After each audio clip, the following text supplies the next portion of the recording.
Gold Trails and Ghost Towns.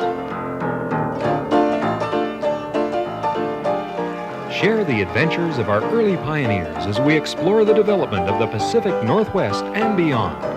With your host, Mike Roberts, and historian Bill Barley.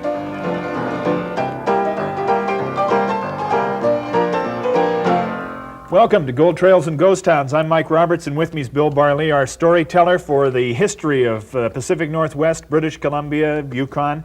We're taking some very good information from a very good book today for the story we're going to tell. I think it's an excellent book, Mike. It's called Old Silverton, and the author is John Norris, with a number of other people like Frank Mills, people who knew that country, that part of the Silvery Slocan intimately.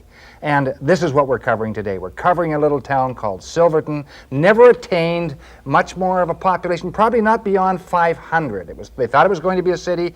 It didn't really evolve into a city, Mike, but it did have the greatest silver mine in the Silvery Slocan. That's a pretty good superlative. The greatest silver mine in the Silvery Slocan, Silverton, right after we take this break.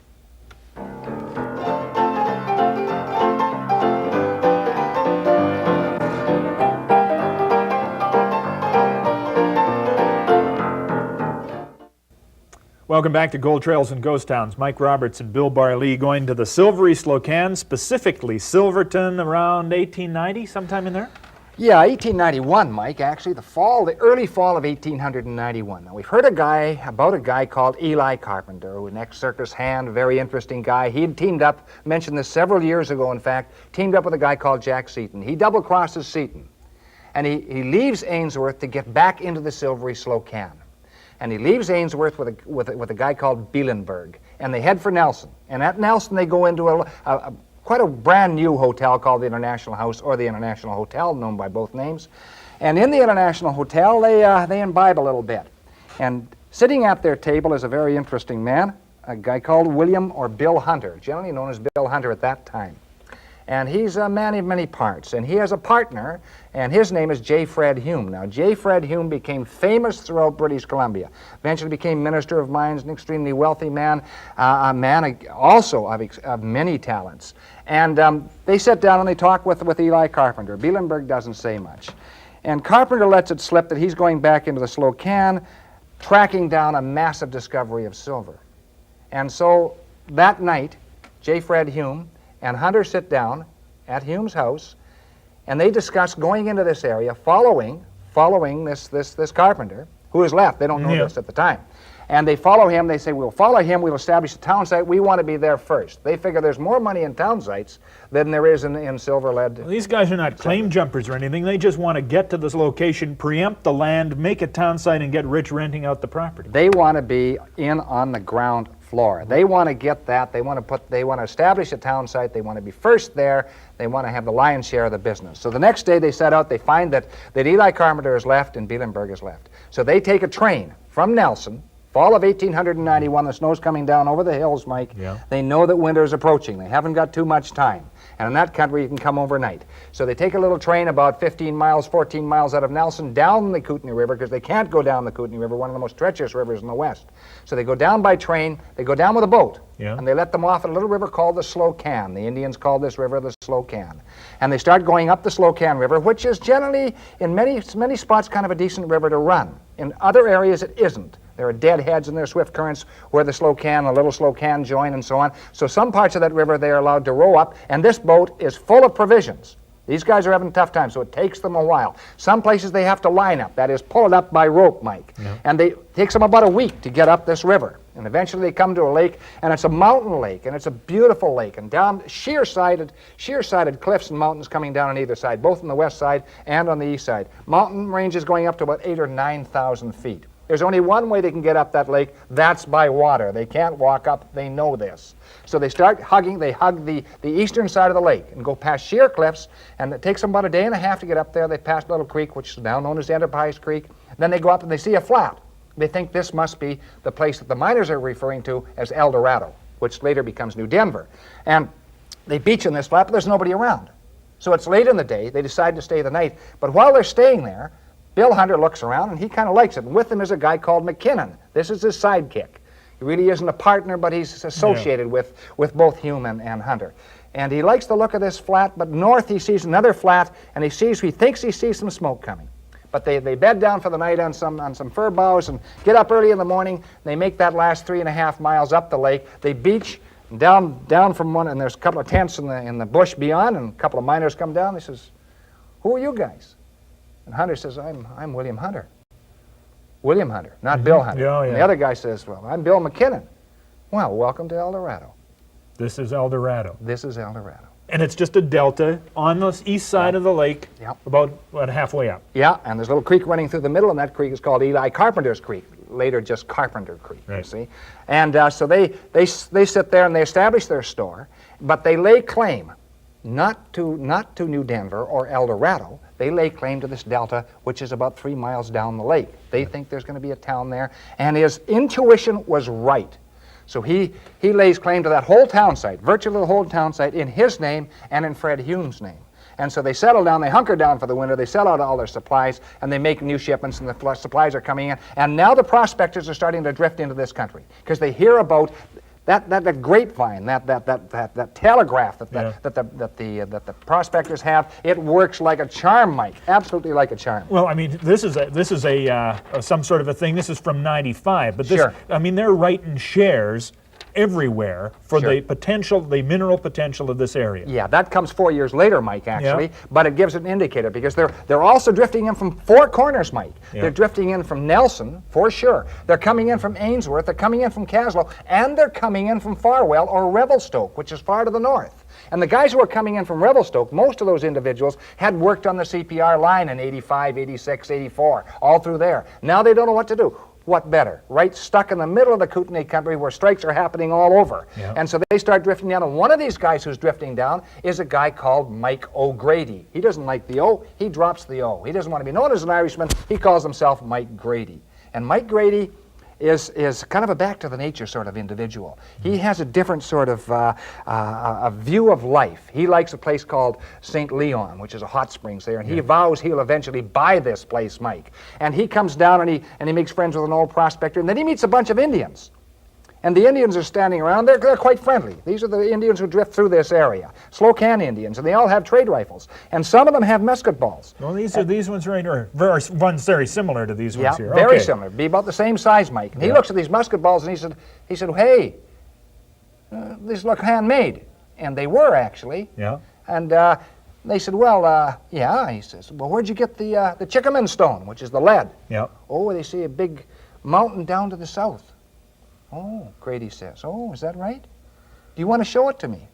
"Well, sure." And then into the firelight, this is at night they're talking about it, comes a guy called Charlie Latz. And he knows Charlie, because Charlie worked on the railroad with him. And Charlie says, "Where are you going?" "Oh," he says, "Oh, we're just talking over a few things." And he doesn't tell Charlie at this time. I can imagine He's being a little coy about it, right? But this is now in the spring of 1892. And they wait till about May, about the middle of May in 1892. Get the snow out of the way. That's right, because these hills hold that snow for a long time. Very, very treacherous and precipitous, of course. So he and the 5 Indians start out. And they start out from around the cusp, and they come down that valley, which is quite open there, and then they come back past a little place called Roseberry, and they come past El Dorado, but they don't go down and visit the miners. He doesn't want the Indians mixing with them. He doesn't want anybody saying anything. So they skirt that, and they cross Carpenter Creek, and then they start heading up at an angle, still on the east side of the lake, and they go up after plateau and up the mountains, and the Indians know exactly where they're going. And finally they stop in a kind of a small clearing, and they say, "This is it." He looks around, and it's spotted with float. And float is ore like broken off. Well, ore. like this, Mike. So this might be just lying out somewhere. It's a sign that it's been moved here by glaciation or something. Not really. It's probably come off the main. Oh, it's just fallen? That's erosion right off the main lode. So he knows. And this float is all over. Well, he pretends he isn't too interested. He doesn't even want the Indians to know. So he looks at it casually, says, "Yeah, okay, I see what you mean." But he notices. When he goes back, he makes absolutely certain of where he has been. He doesn't blaze it, but he has a very retentive memory. And he goes back up into that area, and then he comes back and he thinks about it, and he says, "Now I can stake 1,500 feet by 1,500 feet, which is one claim. But I need more than that. I don't know anybody except Charlie Latz." So he says, "I better bring Charlie in on it." So he goes and talks to Charlie. He said, "Look, I said, I'm onto a good thing." He said, "I think it may be spectacular. There's float all over the place." And he said, do you want to be my partner? Well, Charlie jumps at the chance. They go down in the middle of May, and on the 23rd of May, they stake 2 claims. One is called the Echo, and that's the one staked by Grady, and the other one is called the Alpha, and that's staked by Latz, okay? Yeah. And so we have the Echo and we have the Alpha, but they're still not convinced they have all of it. They'd like to extend it, but they're only allowed one each under the new law. So they're thinking about it. They stay there a day. They start pounding in their claim stakes. They're picking up all sorts of float, and it's spectacular-looking float. And they're sitting there on the 2nd day. This is the 25th of May now. And they hear a commotion in the bush. And they're way up above the lake. They're thousands of feet above the lake. They're way up above a creek called 4 Mile Creek. They've been careful with the campfire, and here comes a guy through the bush. And they look at this guy, and they recognize him, a guy called Len Briggs.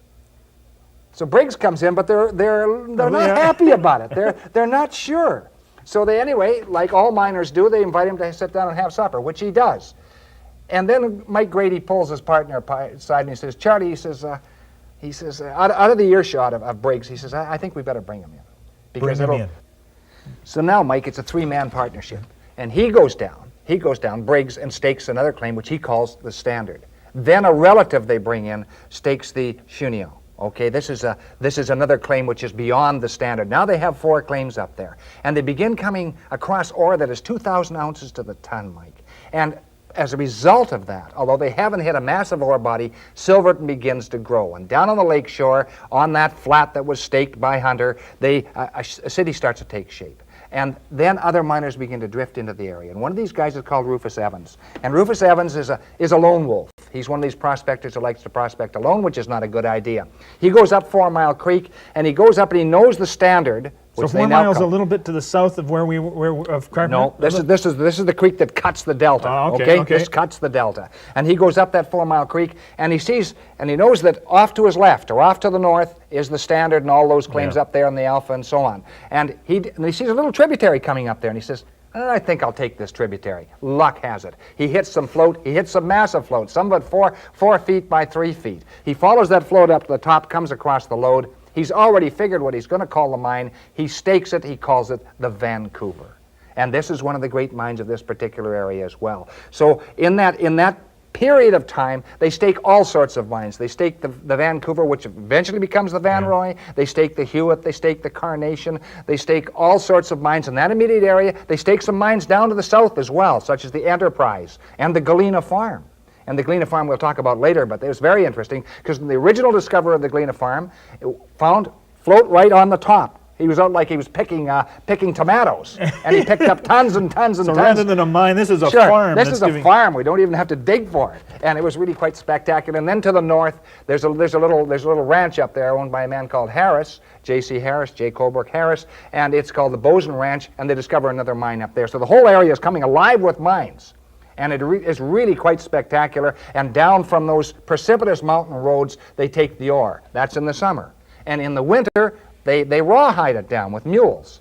And rawhiding it down. Rawhiding it down. They put the ore in a rawhide, and the mules go down. They break as they go down around those treacherous turns and so on. And they call the mules Rocky Mountain Canaries because of their bray. This is what they call them in Silverton anyway. And then of course the CPR gets in on the act. Hunter already had a boat on the lake, which he calls the William Hunter. Of course, this is a little more formal, a little more important. After himself. But the CPR puts a boat on the lake, which they call the Slow Cannon. It's a very, very nice stern wheeler. They take the bulk of the business, and they come into the CPR landing down there. And the CPR landing is kind of interesting because that's where the bulk of the businesses are located. There are about five hotels in town. And so the bulk of the businesses are located there. And so for the next about 10 or 15 years, Mike, these mines are sending out intermittent shipments of ore. But there's no steady producer. Then a very fascinating individual comes on the scene. He's from New Denver. His name is George Aylard. And he comes on and he takes a look at the Standard and he says, that's the mine I want. He teams up with 2 guys from Spokane and he moves into Silverton with his eye on the Standard mine. Okay.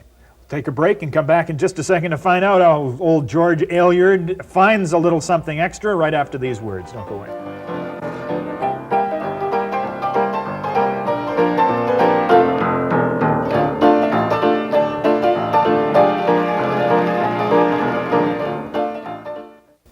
Welcome back to Gold Trails and Ghost Towns. Mike Roberts and Bill Barley. We're talking about Silverton. It was discovered in about 91, but we've made it now to about 1910. Yep. Who's this George Aylard? George Aylard is a mining promoter. He's a mining man. He's a good nose for ore. He comes up, he eventually gets control of the Standard, which they call all these claims, including the Shuno and the Alpha and the Echo and so on. And they're all in a row, more or less. And he thinks there's a massive ore body there, but he's not sure. So he hasn't been taken out yet. Hasn't been taken out. They've hit pieces and parts of it, but never have come across a significant ore body, the mother lode. So he teams up with 2 Americans in Spokane, and they said, okay, we'll back you. We'll back you. So they do back him, and he puts down a whole bunch of holes, puts in a whole bunch of tunnels, does not hit it. Finally, the guys from Spokane say, no, sir, it is not there. They send him up by telegraph word that to close down the operation the next day. He goes and sees the miners and the shift bosses that night. He said, boys, we've got one more day to hit it.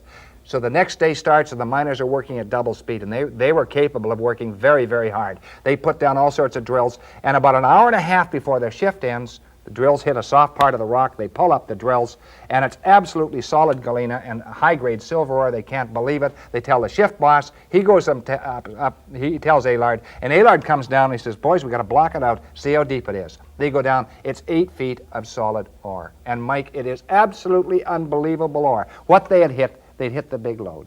And the big lode was 2,000 feet long, and in mining terminology, that's unbelievable. 300 or 400 feet straight, 2,000 feet long, 300 feet wide, and about 8 feet thick. So not only is this an 11th hour discovery of ore, but just an astronomical discovery of ore. The mine is made, Mike, and we'll take a look at just what the mine looks like at this particular juncture.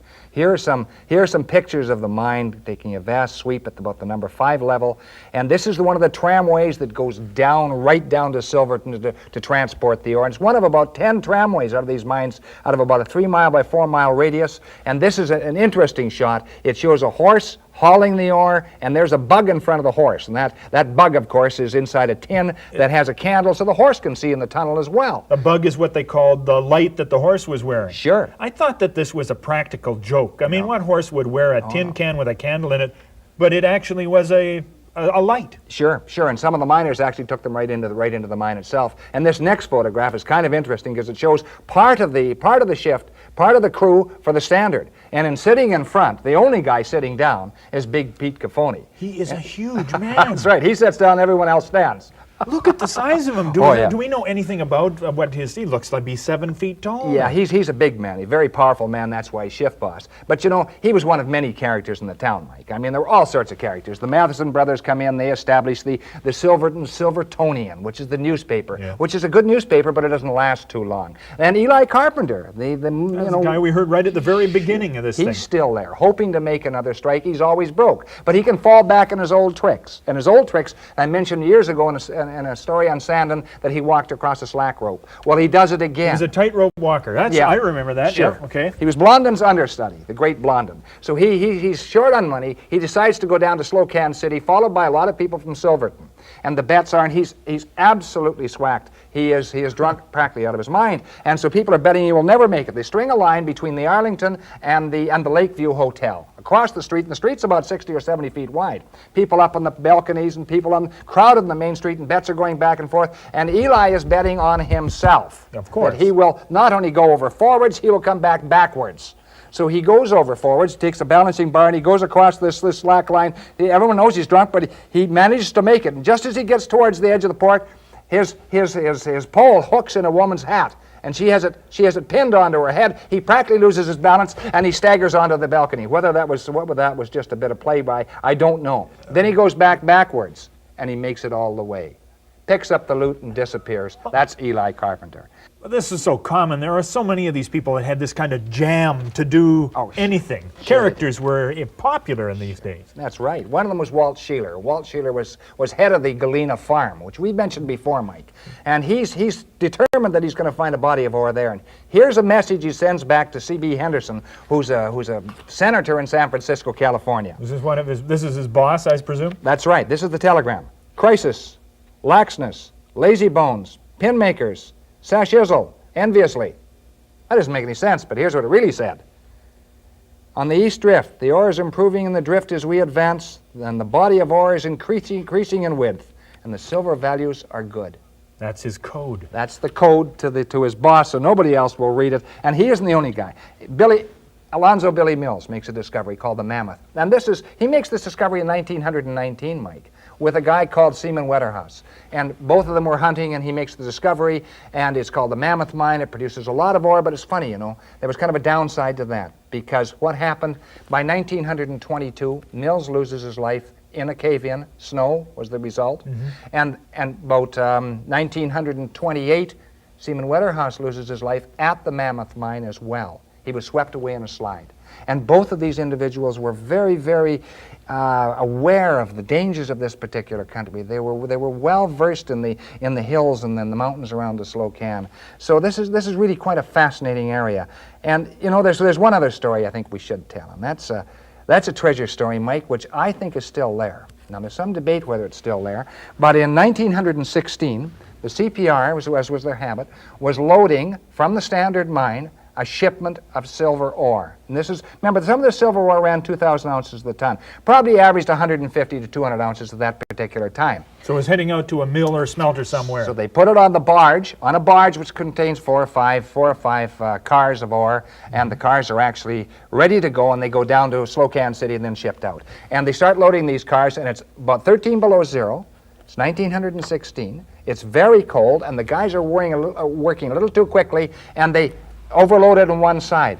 The barge takes off, hauled by the SS Slocan, and slowly they see the boxcars falling off the barge over and beyond the lip. Today, hundreds of thousands of dollars, Mike, lying over the edge of that deep, deep water. Now, somebody looked for it in 1980. I don't think they got it. So all that ore that came down from the Standard Mine in 1916, many, many years ago, almost 3/4 of a century ago, is still there. That must have been hell to pay for losing that much ore. That was a monstrous thing to do. Oh, yeah. But not unusual in the mining camps, Mike. Silverton never grew.